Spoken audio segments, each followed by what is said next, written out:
Good morning, Earthlings. How you doing today? Welcome to First Contact Radio. Hope you are doing well today. Let's get started with today's date. On the Dream Spell calendar, today is called the White Planetary Wind, and the guide for today is the dog.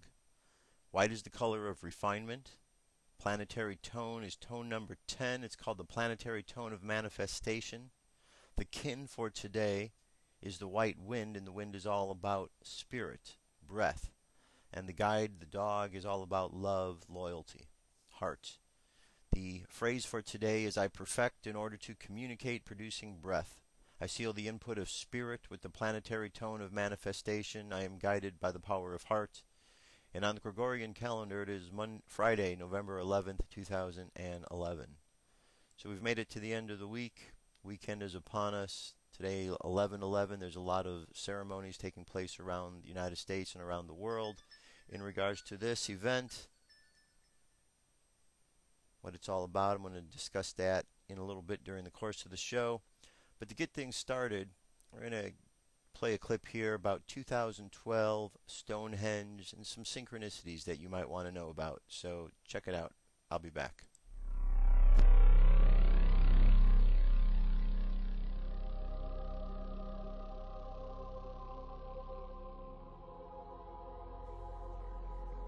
New scientific evidence links Stonehenge to the Mayan calendar and Doomsday 2012 prophecy. The Mayan calendar works like most clocks we use today, moving forward in time. It depicts the end of time on December 21st, 2012. Stonehenge is also a timer, but unlike the Mayan calendar, it works in the opposite direction, like an egg timer. You will soon see how these two timepieces built on opposite sides of the planet coincide and terminate at an exact point in time, depicting the end.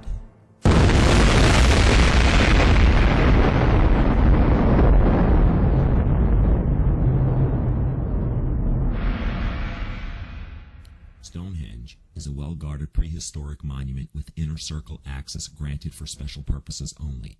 Visitors are no longer permitted to touch the stones, but are able to walk around the monument from several feet away. Myself and a group of 25 scientists were given special entrance privileges by the English Heritage to examine and test the surfaces of some of the stones using a new technique of laser scanning which produces high-resolution images.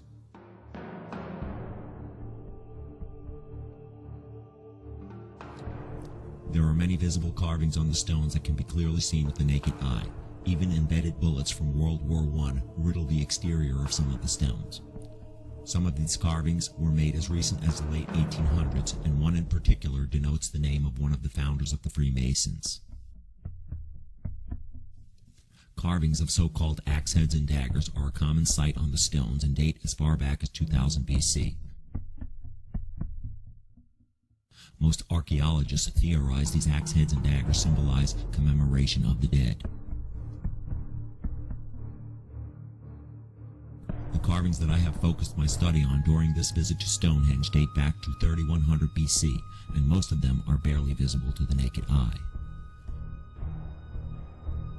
The laser scanning imaging equipment we used for this study allows scientists to view those hard-to-see ancient carvings at a much higher resolution. These higher-resolution images give us the tools we need to decipher and better understand the meaning of these ancient symbols. The best results were obtained from the base of the heel stones and trilithons. These are the main stones responsible for the guidance of the sun rays into the henge during the summer and winter solstice. Of additional interest are these photos of UFOs provided by the English Heritage that were taken within the last couple of years.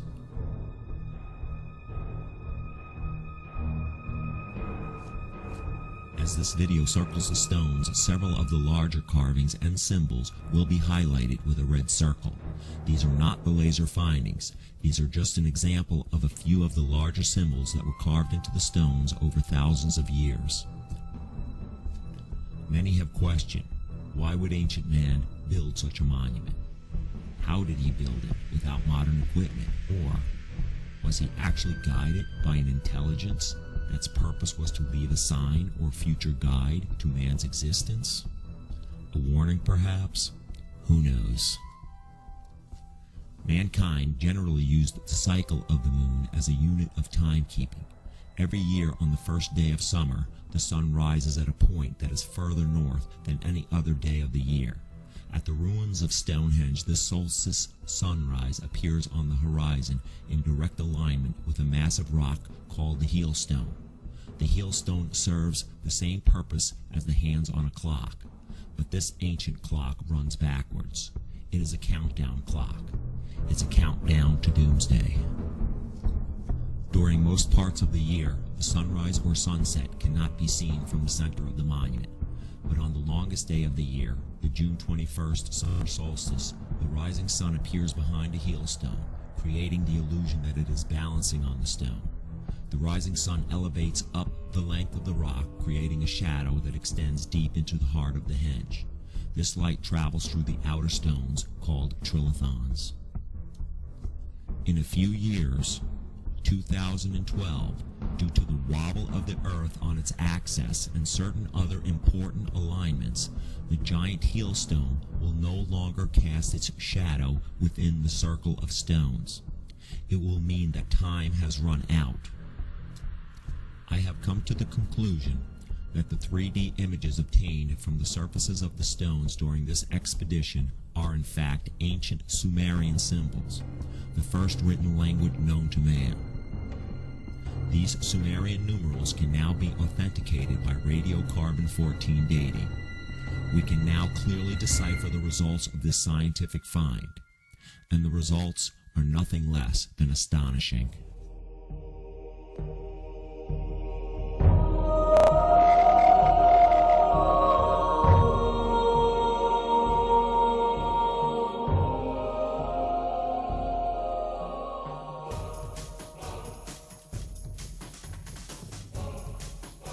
Presented here are the symbols found at the base of the heel and trilithon stones, as rendered by the 3D imaging process used to enhance the aged and worn-out carvings. What you are looking at is a variation of the very first Sumerian numerals used by the human race. These Sumerian-based symbols represent the numbers 33 and 32 in that order. This may not seem at first to be a breakthrough finding to the average person, but as an archaeologist familiar with the ancient numeral system,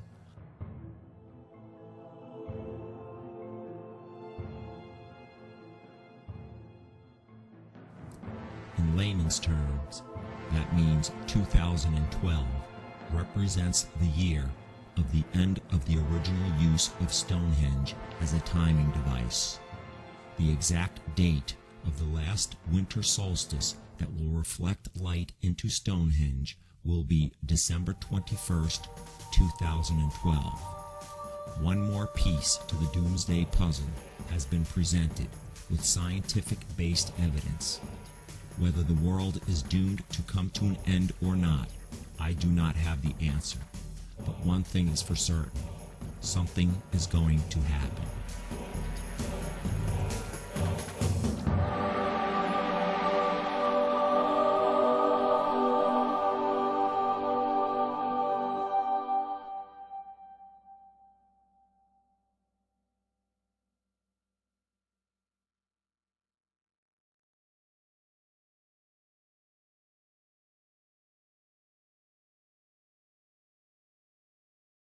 What if our government was responsible for some of the greatest crimes against this nation? Would you really want to know? These are big questions, but these questions deserve answers.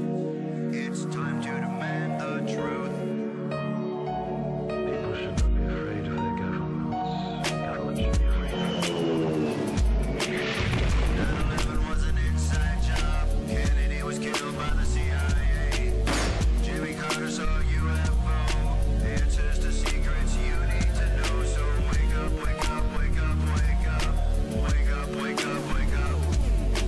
Wake up, wake up, wake up, wake up.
up, wake up, wake up. Wake up, wake up, wake up. Wake up, wake up, wake up, wake up. Wake up, wake up, wake up. Patriots arise. It's time to demand the truth. Next up on the Cosmic News Network, it's the UFO News with Joshua Poet. All right, Dirk, thank you very much. All right, let's see. We've got 4 stories for you today. 4 stories indeed. First story is coming to us from... This is a sighting, latest-UFO-sightings.net. Bright UFO slowly flying over Phoenix, Arizona, 28th of, or 8 November 2011. This bright, huge, unidentified flying object was seen and recorded over Phoenix in Arizona on Tuesday, the 8th. Witness report further validation that all stars in the night sky are actually light ships, holographic projectors, not stars. They are moving around in the sky every night, and by moving I mean elegantly, shifting left, right, circling back and forth, etc. Before you judge me, head outside and look for yourself.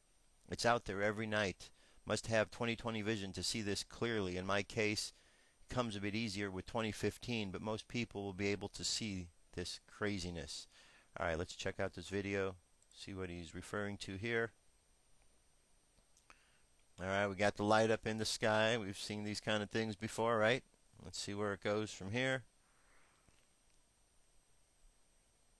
Okay.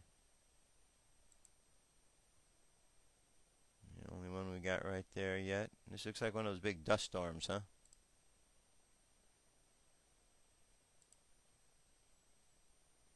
Alright, doesn't seem to be doing any tricks or anything particular other than just sitting there. It's moving a little bit. Alright, so there you go. Light in the sky, Phoenix, Arizona on the 8th. Now, next story here. I'm going to let you use your discretion on this one. See what you think, whether this one is real or this one is not.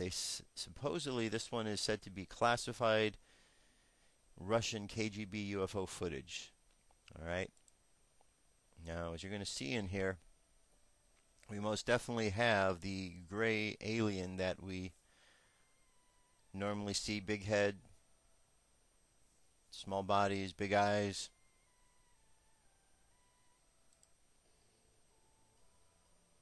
Alright, and as we zip along, you get a little better view of this.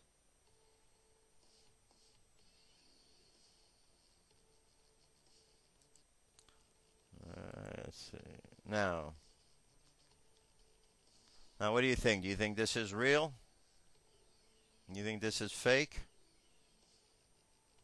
A little better view right here.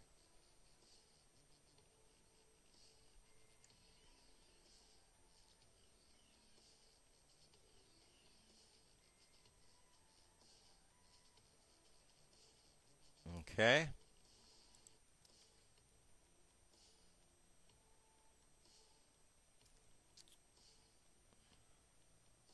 Very interesting indeed, whatever the case might be.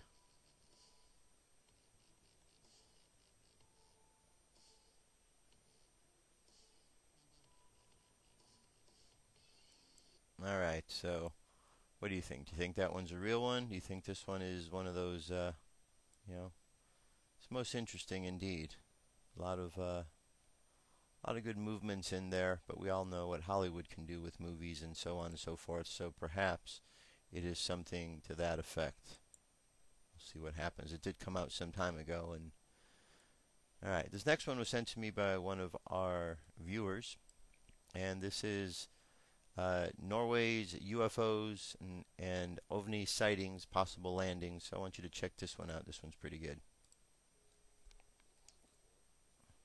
This blue container is the only stationary, fully automatic 24-hour UFO observatory on the planet.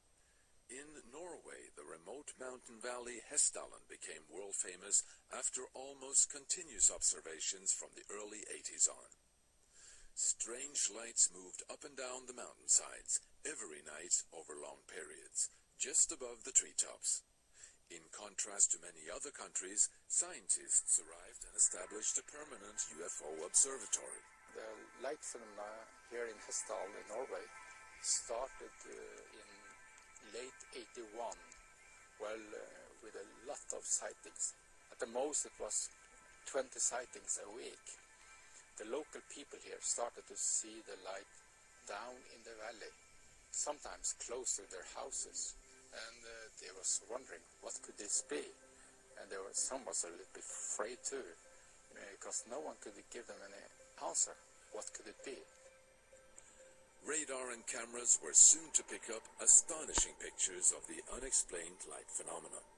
This picture is taken with 1/60th of a second exposure. The phenomena behaves very different. Some is moving very slowly, and some lights can move very fast. The fastest speed we have ever measured was 30,000 kilometers an hour. But the local residents claim to have seen more than just lights. Februar-mars.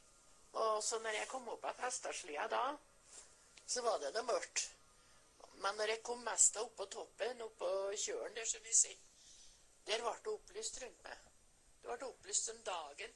Så kom det nå og for over bil. Det var som en opplyst herrehatt.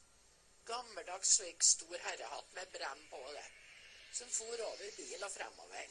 Vi bevitnes på at vi har sett dessverre 68 observasjoner. Og det er nedskrevet igjen. The observatory shoots pictures automatically every minute and puts them on the internet. Many amazing shots have been captured.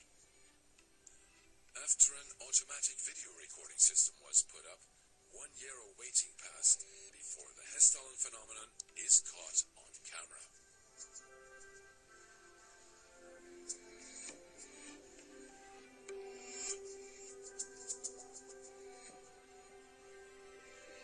Zooming in and slowing down the film, something really astonishing is revealed. A smaller second light seems to appear from underneath, joining the main light. Is something collected by the light? Landings were also reported, and even solid proof was found of earth samples being taken in the midst of nowhere. Here, a 2 hours walk from the nearest dirt road, a 2-ton piece of wet turf has been cut out with laser precision, lifted and placed a few meters away. No sign of machinery nor people. During a week in September 2007, a major survey was carried out by the university scientists, assisted by students with several observation units. On the 4th night of the survey, the phenomenon decides to show up.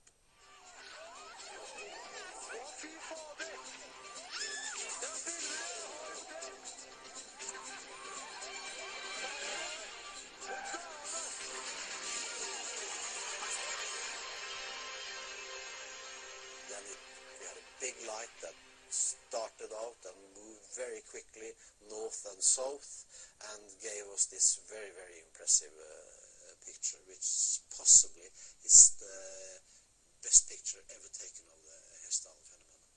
The exposure time was 30 seconds, so we see that the Hessdalen phenomenon moves from, starts up here and moves down and then goes up again here. The distance here, it's approximately maybe from 10 to 15 kilometers, the distance it has covered. And the camera has an optical grating in front of the lens, and this grating makes this optical spectrum here. The one thing that is that surprises us with this spectrum is that it's continuous.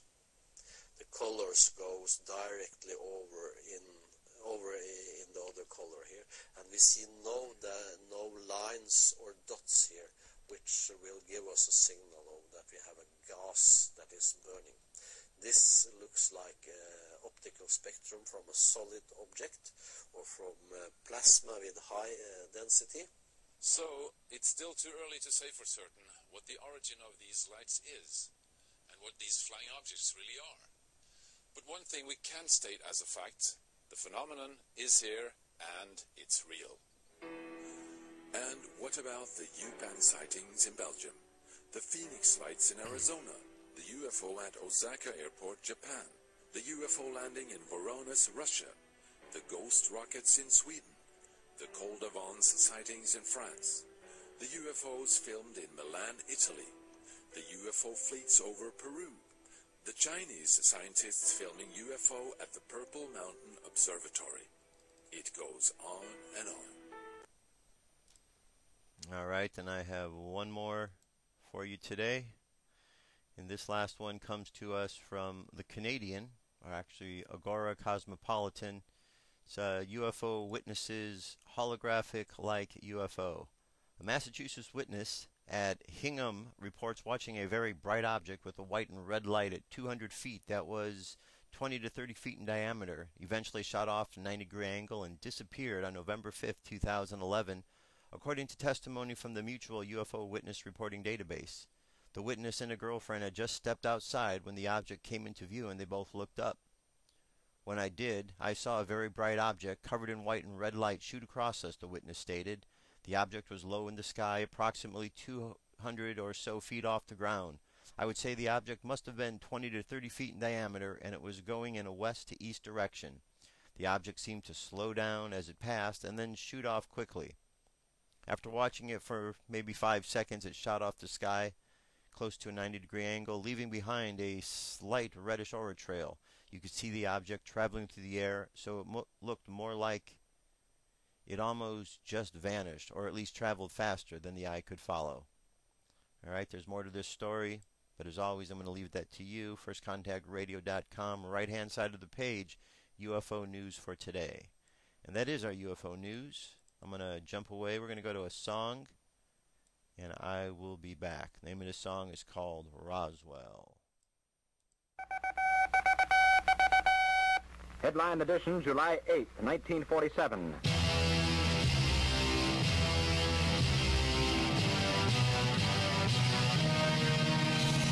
One day, I was looking to the sky. I saw it. Up above the clouds, it was a silver shiny disc floating high above the ground. Then I saw them waving to me. It was E.T. and his family. Something happened up the street from the ground. Through the sky that shot the UFO down. Roswell, you didn't make it home. Roswell, Evie didn't make it home. The Army Air Force has announced that a flying disc has been found and is now in the possession of the Army. One day, I was looking to the sky. I saw a UFO shot down. It was a silver shining disc broken in pieces on the ground. Then I saw them lying there, bodies scattered everywhere. Something happened, a military show, picked up the pieces, and the case was closed. Roswell, you didn't make it home. Roswell, you didn't make it home. Army officers say the missile, found sometime last week, has been inspected at Roswell, New Mexico, and sent to Wright Field, Ohio. One day, as I was looking to the sky, I began to think for myself, what if another ship comes down to take E.T. home? Then, it occurred to me, maybe this is Earth's destiny. Something like this won't happen anymore.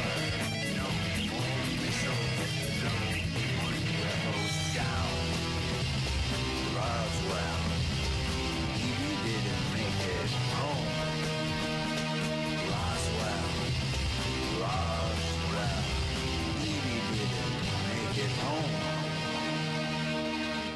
Headline Edition will bring you special reports and interviews in a moment. All right, welcome back, everybody. That was the song Roswell, as if you didn't know that. All right, let's jump into the next bit of news here. We're going to go to spaceweather.com, update you.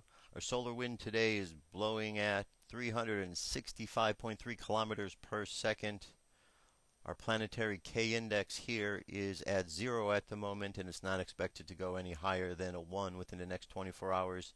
And as you can see, we've dropped down from 70% for the possibility of an M-class flare down to 50%, and we only have about a 10% chance of an X-class flare. And you could see the possibilities of geomagnetic storms are very low.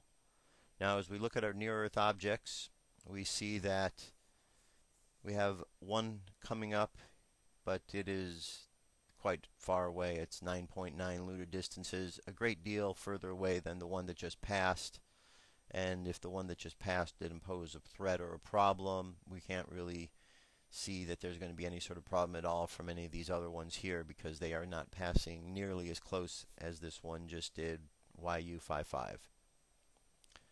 And we have here, tells us that there is an incoming CME, coronal mass ejection, headed for the Earth.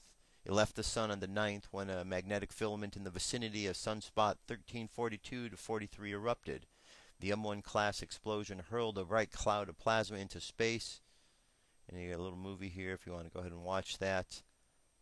Alright, the eruption was not squarely aimed at Earth. The CME is likely to deliver a glancing blow to our planet's magnetic field on the 11th or 12th. NOAA forecasters estimated 25% chance of high latitude geomagnetic storms. Okay? Now, an interesting story that I saw today with what's going on with the whole 11/11. As I told you, there's a lot of people around the planet that are going to be doing some sort of prayers, meditations, and things of that nature today.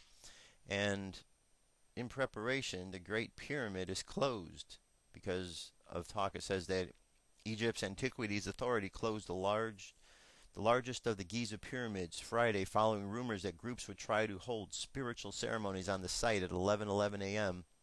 on November 11, 2011. The authority's head, Mustafa Amin, said in a statement Friday that the Pyramid of Khufu, also known as Cheops, would be closed to visitors until Saturday morning for necessary maintenance.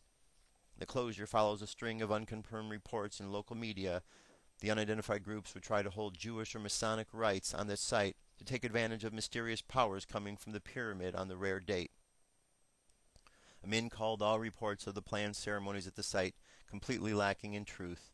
The complex directors Ali Asafar said Friday that an Egyptian company requested permission last month to hold an event called Hug the Pyramid, in which 120 people would join hands around the ancient burial structure.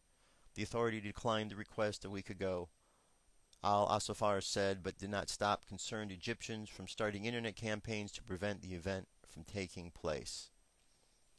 Alright, so quite interesting. Now, let me continue on here. I'll come back to that in a minute. Alright, news, we talk about Ron Paul a lot. That's our choice here, and Ron Paul doesn't really get a lot of attention from the mainstream media, at least not as much as the other clowns that are out there, because the mainstream media likes to show you the clowns because it's a big circus out there.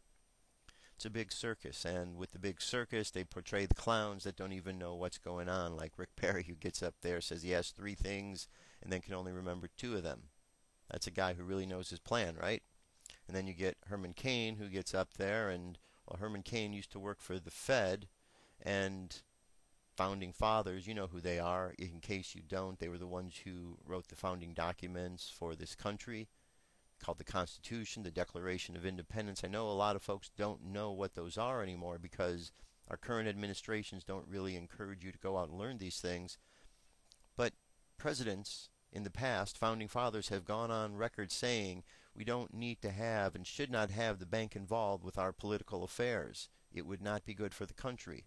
Not only was it founding fathers, but presidents along the way have said such things. And yet, here we are, 2011 going into 2012, and we have a presidential candidate who was a member of the Fed worked directly with the Fed. Exactly the opposite of what the Founding Fathers said that we should have. Now, if anybody was really paying attention to the Founding Fathers, there would not be a chance that Herman Cain would even get anything going in this, because it goes against the principles that the Founding Fathers stated. But because there are those out there who don't pay attention to the Constitution, the Declaration, or even anything that the Founding Fathers say, this is what happens. Now, the other day, I told you the story about Bill O'Reilly, who had his poll over at Fox, and because so many Ron Paul supporters flooded the poll to vote, they decided to disqualify him from that poll because, according to Bill O'Reilly, they skewed the vote. They couldn't really tell. Well, that's the whole idea of the vote, to go to vote. You can't go and blame Ron Paul because his supporters want to go there and, give their support. So here's an article. Here's another one of them that likes to make stuff up about that. And this one comes from CNBC. This is InfoWars. Steve Watson wrote this. CNBC pulled an online poll 25 minutes after last night's GOP debate, reasoning that one candidate was leading by a large margin. That candidate was, of course, Ron Paul. As the following video shows, Ron Paul was ahead of the pack by a large margin before the poll was unceremoniously pulled from the CNBC site altogether and replaced with a generic article titled, "Who Won the Debate? Attendees Weigh In." Now, if you see right here, here you go. These are the results right here. So you can see this one way ahead. That's Ron Paul. All right. But of course, they don't want you to know that because, well, they don't really like it. According to them, the reason was gamed poll. So we took it down. We had a poll up from our Republican presidential debate asking readers who they thought won. One candidate was leading by such a margin that it became obvious that the polling wasn't so much a reading of our audience, but of internet prowess of this particular candidate's political organizations. We have therefore taken the poll down. Yes, we have gone through this exercise before. Now, Wassler included a link to the previous statement from 2007 where exactly the same thing happened. In an open letter to the Ron Paul faithful, Wassler sardonically exclaimed, "Congratulations, you folks are obviously well organized and feel strongly about your candidate, and I can't help but admire that. But you also ruined the purpose of the poll. It is no longer an honest show of hands. It suddenly has a platform for beating the Ron Paul drum," Wassler added. Of course, CNBC provided no actual proof that the latest poll was gamed. Now, any serious online poll restricts voters and voting to one per IP address.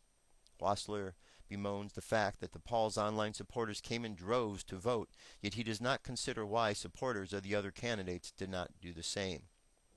There's more to this article, but don't you kind of find that quite ironic? I mean, that's the problem that's going on. See, Ron Paul is talking about peace.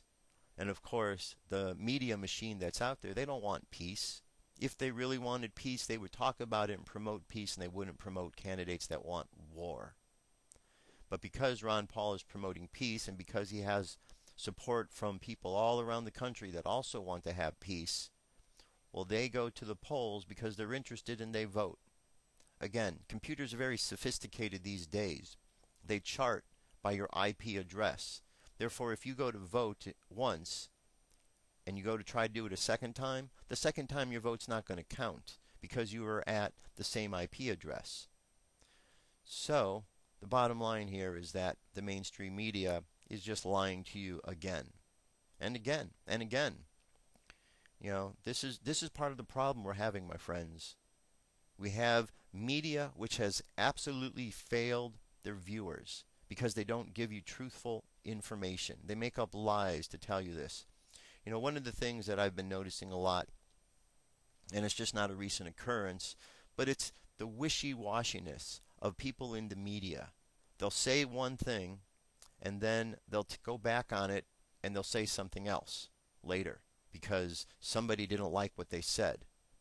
We need to be able to stand up for the things that we say. You know, lately Ron Paul made a comment that Obama was an elected dictator.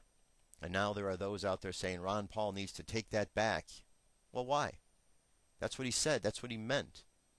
You know, I'm going to say it right now. Obama's an elected dictator. He wants to be a dictator. He's made comments to that. And you know what? I'm not going to take that back. Here's another one for you I'm not going to take back. George Bush was a dictator. George Bush's family, if you look into the history of it, helped fund Hitler. They're just like Hitler. I'm not going to take any of that back because I'm standing by my word. And anybody who's saying something out there that understands where the real truth is isn't going to go back on their word. This evidence is out there, my friends. All we have to do is pay attention. When you keep listening to the mainstream media and they go back and forth on the things that they're saying, it's because they're not being honest. Because somebody else is dictating to them what they should say, rather than thinking for themselves. Think for yourself. That's the best way to go about it. Because if you do, you're going to be much better off for it. Now, I want to turn our attention to this issue of 11/11. Many of you are wondering what that is. 11/11. You hear it a lot. We're told that 11/11 is a day when we have an opportunity to enter these gateways or portals of energy that is going to help us to continue to move through existence. But where does that all come from? See, there's a skewed understanding about what's going on. There's a thing called numerology. Numerology just basically asserts the idea that everything in the universe can be broken down to a number. There's numbers 0 through 9 are single numbers, and each one of them has a purpose or a meaning to it. And when you look at those numbers and you assign the meanings to them, it helps you to understand how energy is moving. And that's all it's about, because everything is about energy. Now, a long time ago, the way that the ancient ones on the planet used to calculate time was by looking at the stars, the sun, and the moon. But then as time went along, that system changed, and the timekeeping became the way we use it now is the Gregorian calendar. Well, the Gregorian calendar is not based on any natural cycles of time.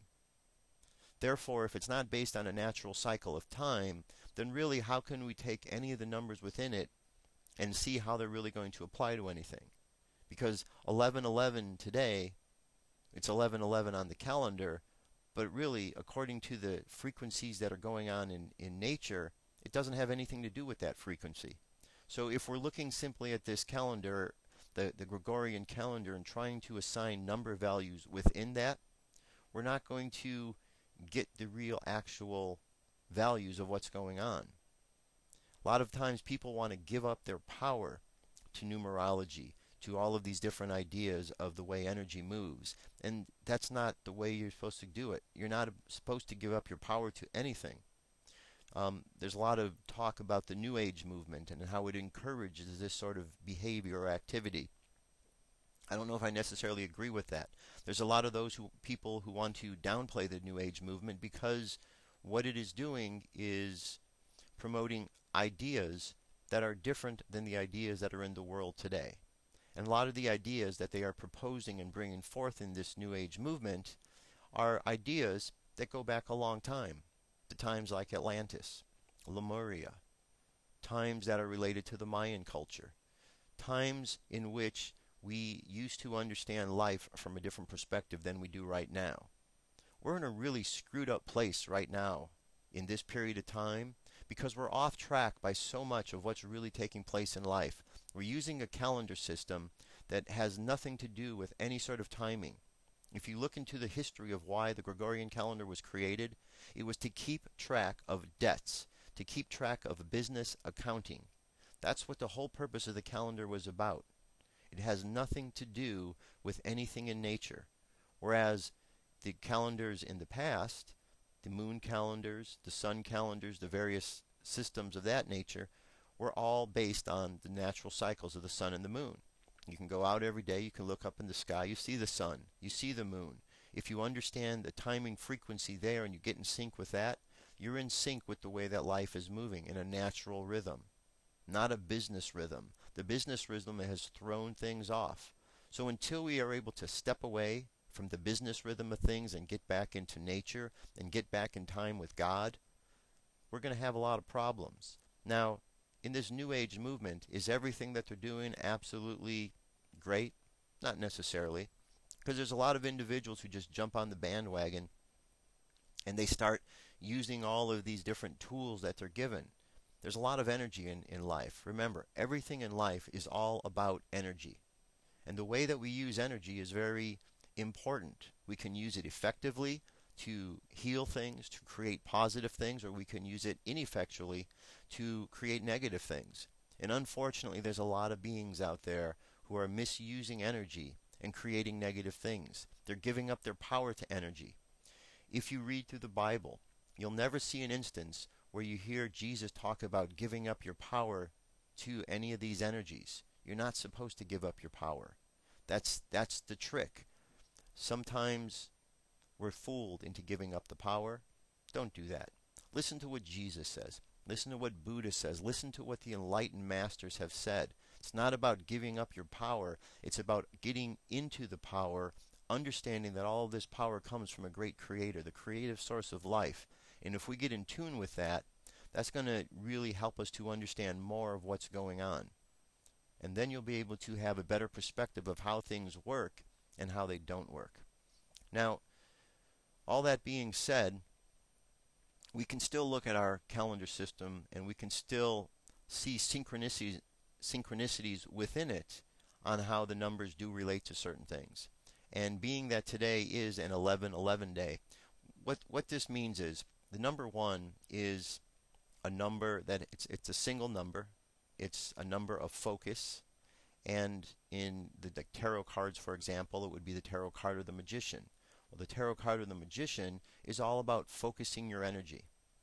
I know that some think that tarot cards are used for purposes that aren't good.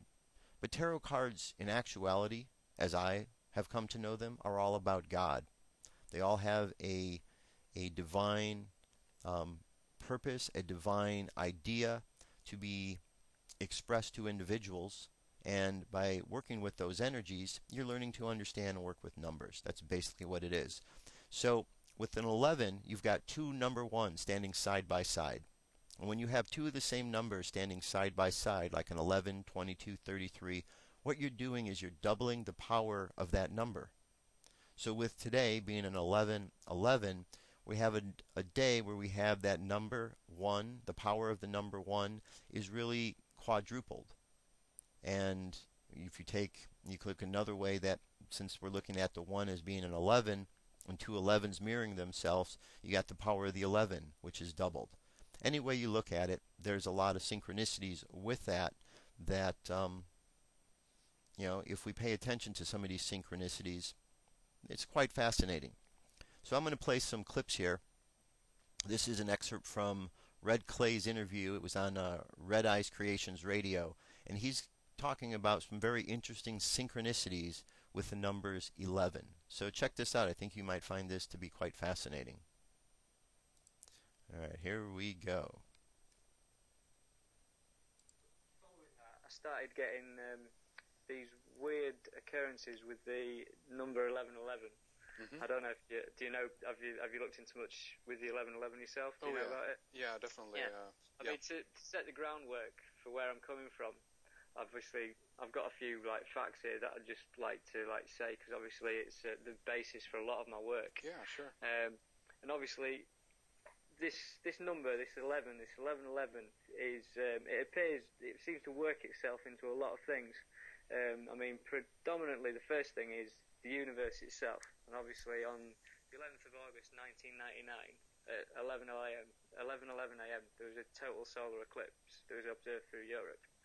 And if you move that further on the end date, December 21st, 2012, the end date of the main calendar, the winter solstice, which is when the calendar ends, is at 11:11 a.m. So I've heard, so obviously, so we've got this effect where the universe is ringing these numbers at us, in accordance to consciousness and stuff.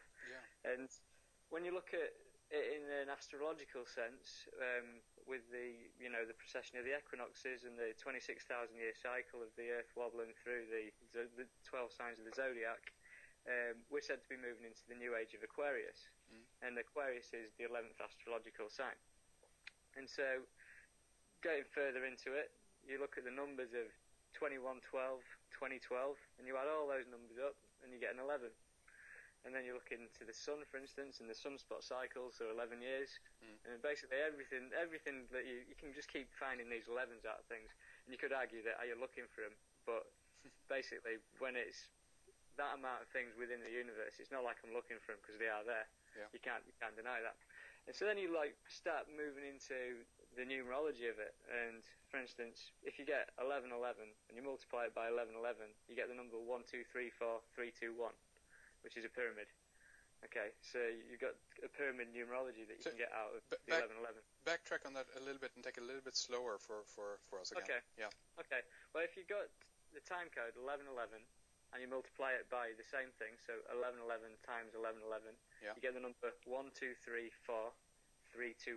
Okay. So if you imagine that as a visual, you've got a pyramid. So one step up, that's number 1. Then we have 2, that's 2 steps up. Is that what you're going at here? Yeah. It's essentially like, because you've got the 1, 2, 3, 4, 3, 2, 1. If you would plot that on a graph, right, on an X and Y, you'd have a pyramid. Interesting. So and the same decreases. So if you've got 111, you times it by 111, you get 1, 2, 3, 2, 1. You get a pyramid, whichever way you look at it. Anything with a base of 1. Interesting. And so then, if you look at the 11 itself, and in binary, an 11 stands for a 3. So obviously you've got a Trinity out of it. Do you know what I mean? So if you were to convert to binary, it would mean it'd be 3. So essentially, then if you look at this idea of the Trinity with it, you know 33rd degree Masons and the 33 that goes around. Obviously, if you turn that into the Trinity and you divide 33 by 3, you get 11. That's interesting. So you start like seeing these 11s, as I'm saying. So then you move on to recent events, and you get to September the 11th, 2001, right? And you realise that the building was stood like an 11. The 2 towers stood like an 11. Indeed. And then you've got 9/11, which is 9 plus 1 plus 1, which is 11. And then you realise that September the 11th was 111 days until the end of the year. And then you start thinking about the first plane that hit the World Trade Center, and it was Flight 11. There you go, yeah. Right. And the total number of crew on Flight 11 was 11. And then you look into it further, and the New York State was the 11th state of the U.S. Constitution. Right. And so then you start thinking about where September the 11th stands in as far as years are concerned. And September the 11th, 2001 stands 11 years from 2012. Yeah. Right. And there's an author called Jose Arguelles. He wrote that from 1992 to 2012 would be in a period of May and No Time, the time of no time, which was a transition of the ages kind of period in which, basically world disasters and tension would be on the up and rise constantly. And this period of no time was 1992 to 2012. And so 9/11 in September the 11th, 2001, was 9 years from the start of no time, 11 years till the end of no time. So, synchronistically, it was placed bang on where, it should have been. And so then you start thinking about, was 9/11 an event that was either, was it, as Jose Arguelles would put it, was it an inevitable event, inevitable event? Was it designed by the universe for it to happen as it did? Yeah. You look into it further, and World Trade Center commenced building in 1966 and finished building it in 1977. So it took 11 years to create as well. Yeah. So you can move on from that, forget all that for the time being, and then you can get to September the 11th in history. And on September the 11th, 1990, at 9:09 p.m., that's 11 years prior to 9/11. George Bush Sr. made his very first speech entitled "Towards a New World Order" in the UN, at the UN. So this was 11 years prior. And then if you take that back 60 years, so you go back to September the 11th, 1941, you'll realise that 60 years to 9/11, that was when the soil was broken for the Pentagon. Yeah, exactly. Yeah. And so you've got this day, September the 11th, again running through this kind of, the nasty war machine of America, if you want to call it that. Exactly. And so then, basically, there's something that happened much further back in time than that, and there's a book written in 1981, and it was called The Birth of Christ Recalculated, and it was written by a guy called Ernest L. Martin, and he claims to have calculated the exact date of Jesus Christ's birthday based on celestial charts for that era. Yeah. Basically, he's worked out with the famous Star of Bethlehem, which was, he worked out that essentially Jesus Christ was born on September the 11th, 3 BC. And this book was released in 1981. Mm-hmm. So, we've got another date there. And and I think that is, sorry to interrupt there, but I think that's actually a key area to why we potentially are seeing so many things oriented around the 9 and the 11 September. Definitely. Definitely. I mean, when it comes into other significant events, for instance, when you think about America and NASA and stuff, the very first shuttle that got to the moon was Apollo 11. Yeah, there you go. And then, for instance, in Great Britain, I'm sure I think it's celebrated around the world actually, but on the 11th hour of the 11th day of the 11th month, we celebrate Remembrance Day, in which we honour our war dead, but it's on an 11/11, and it's basically the Queen and a load of other people taking poppies to a cenotaph, which is an obelisk essentially. Yeah.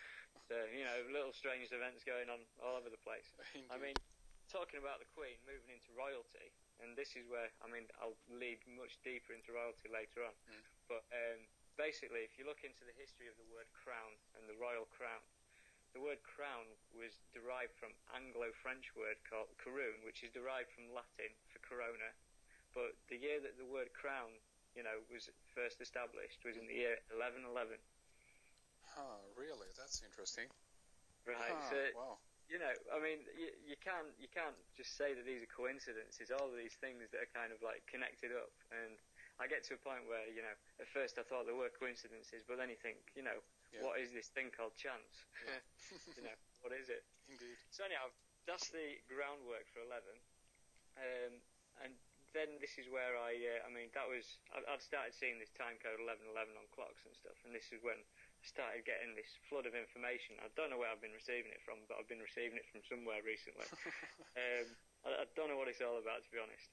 But basically, sorry. Did you say something? No. I just wanted to say it's interesting, and to some extent, I think that this is in a way information that wants to get out. I think it's kind of a self-containing awareness within itself, meaning that it is trying to reach out and teach us how things are interconnected. And I think that numerology and so-called coincidence or meaningful coincidence, synchronicity, is a perfect way to demonstrate to us that everything is interconnected. And I think that there are so many levels to all of this. So what we're beginning to discover are some of the most, in a way, actually obvious and very clear signs of this. But I would imagine that this is something that actually runs throughout exactly everything if you have, basically the amount of time to study something or look at it in close enough detail. Exactly, I mean, the thing with all the 11s for me is essentially, I come from the viewpoint, I believe in a mind before matter universe. Yeah. Everything stems from consciousness. Consciousness precipitates matter, not the other way around, as scientists would have you believe it. Yeah. And I mean, the way that I can, kind of prove that to myself and hopefully to others is that, I don't mean to be crude about this, but when, for instance, a man is sleeping and he has an orgasm in the middle of the night, right, the process that has created that is not any physical action. It's all stemmed from thought. Yeah. And so if you think about that, then obviously that thought has then created the ability to create life.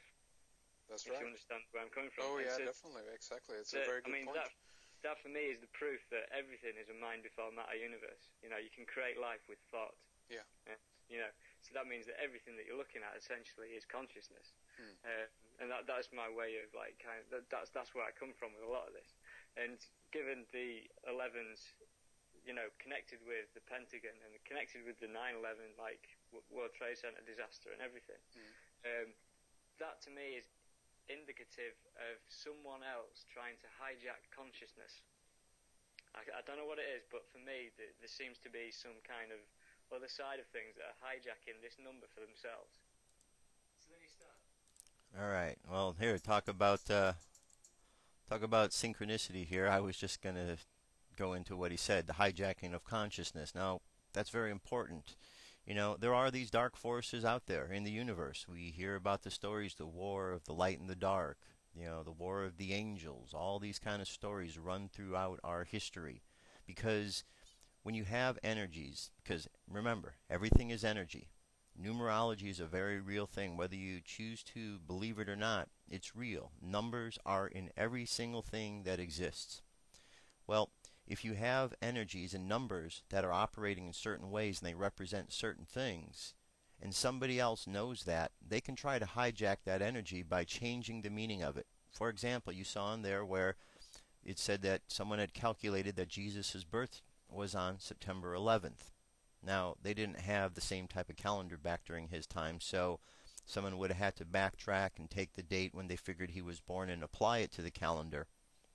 But if you take that date and you look at it, and that day was assigned to a day when he was born, then by doing things that are negative on those particular days, it takes the idea of all the goodness that came with the birth of Jesus, and it tries to take that goodness, kidnap it, and change it into something else, so you have a different meaning that's assigned to those particular days. And that's what goes on with these battles of light and dark. If you don't understand how these things work, then unfortunately you become an easy prey for somebody who's going to try to manipulate you. And we never want to be manipulated in life. You want to be aware of things. The Bible is filled with all sorts of understandings, and unfortunately there's a lot of misunderstandings out there that go with it as well.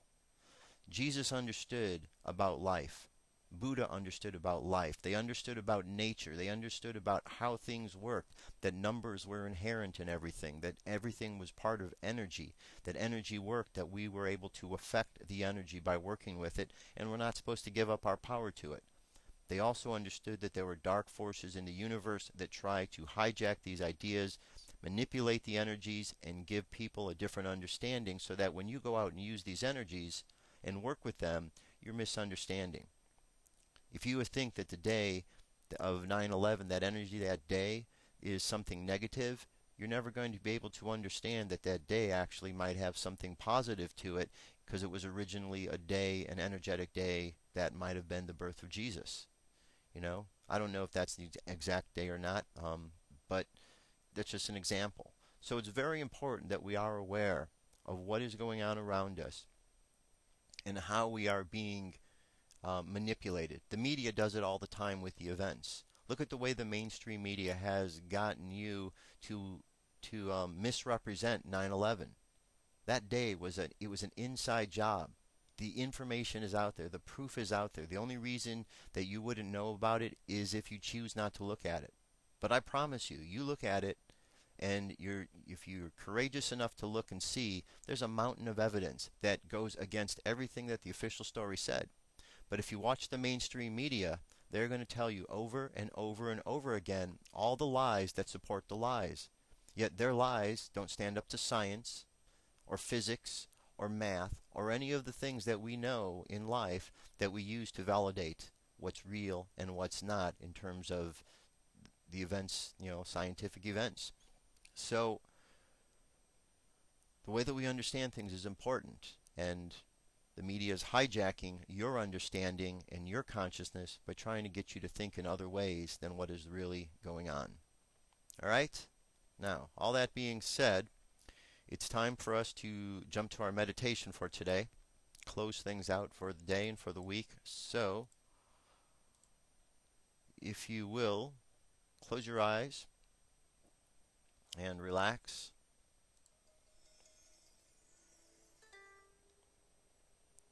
All right. I want you to imagine yourself seated alone in a room. And in the room, it is dark. And you sit in the midst of all of this darkness. And as you sit there, you realize that within inside of you is a light that shines. And as you allow that light to glow, and to grow, the light glows brighter and brighter until the light fills the entire room. And as the light fills the room, all of the darkness dissipates. For in the presence of the light, the darkness cannot stand. And you realize in the light, you're able to see things as they truly are. And as you look around in the dark space, you see that there are others just like you, shining their light bright, understanding the darkness and how it dissipates when the light is shined.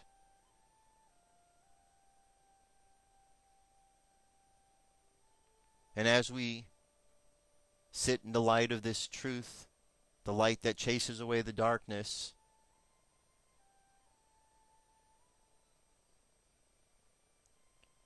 we understand how we are able to work and affect daily life by simply working with the energies that are out there and what we pay attention to. We understand that at any moments in our life, we're able to shine light on the darkness around us and transform that darkness into light. We understand that part of the darkness is fear, but if we shine the light into the darkness, the fear dissipates, and we find that fear is replaced with love.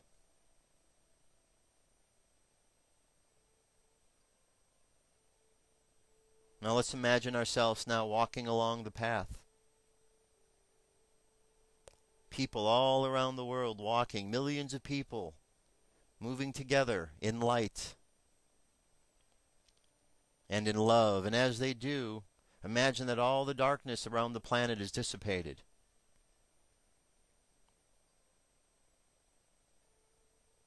Let's imagine from our hearts sending out love. Let's open up the heart chakra. The heart chakra is the color green. Imagine the color green at the heart. And just imagine this green color energy going out and surrounding the world.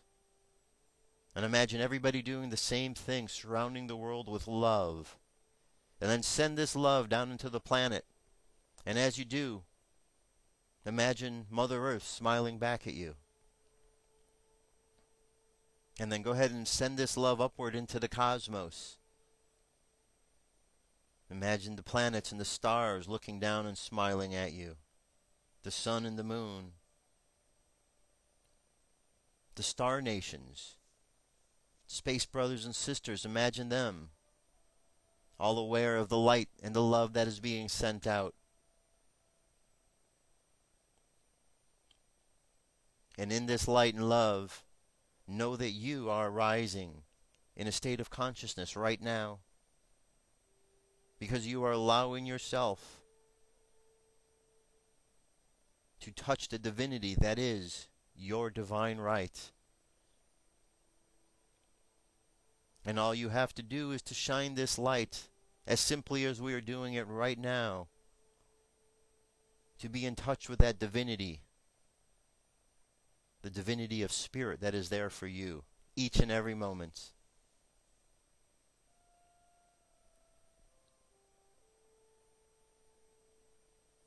Now, let's just imagine that in all of this activity of light and love, that your mind becomes clear and you are able to see through the illusions of life. And as you see through the illusions of life, you begin to really see the truths of life. And the truth shall set you free.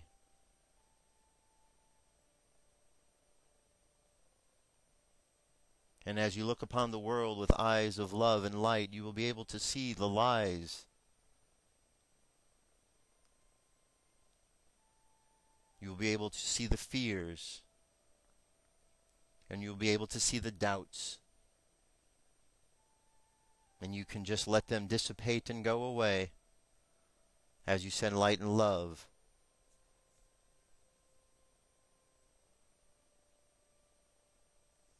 Now, last thing, let's just imagine sending out a good vibe to everybody around the planet today. Good positive vibe. Wishing everybody a good weekend. Peaceful, happy times.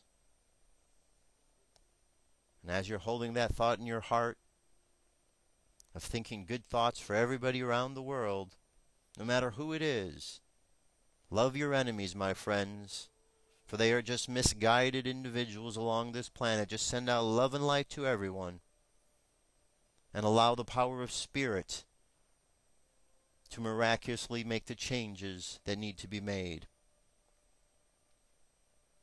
Thinking a good thought for everybody, let's bring our energy and our attention back to the present moment on the count of 3.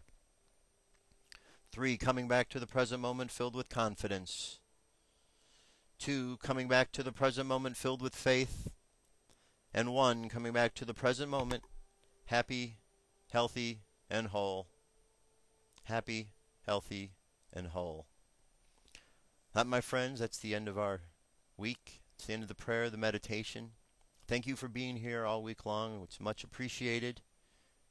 Thanks for your emails and your words of encouragement. Go out there and have a great weekend.